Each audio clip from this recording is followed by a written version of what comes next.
Social మీడియాతో power ఏందంటే ఇవాళ ఈ మాధ్యమాలు వచ్చినాక మీ పవర్ ఏంది అంటే ఇక్కడ కూర్చున్నది 1750 మంది, కానీ మీ పవర్ ఏంది అంటే ఒక్కొక్కరు 1000-2000 ఓట్లు ఇన్ఫ్లుయెన్స్ చేసే శక్తి ఉన్నోళ్ళు ఈ రూమ్లో ఉన్నారు మీరు అని ఆనాడు ఒకరికొకరు చెప్పుకొని ఏ మీడియా లేదు, ఎలక్ట్రానిక్ మీడియా లేదు, ప్రింట్ మీడియా లేదు, సోషల్ మీడియా లేని రోజుల్లో కూడా ఉద్యమాన్ని ఆ రోజు ఇంటింటికి అంటించారు ఒక దీపంతోని ఇంకో దీపాన్ని వెలిగించినట్టు.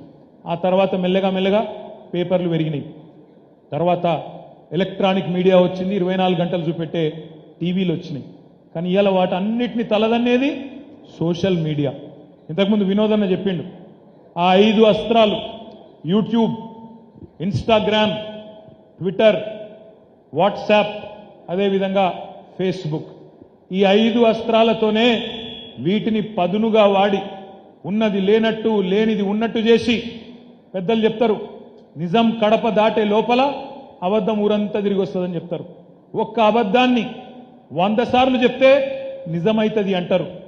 ఒక్క అబద్ధం 100 అబద్ధాలు చెప్పైనా లగ్గం చేయాలి అంటారు. గదవన్నీ నమ్ముకొనే మోడీ గారు ప్రధానమంత్రి అయిండు, రేవంత్ రెడ్డి గారు ముఖ్యమంత్రి అయిండు.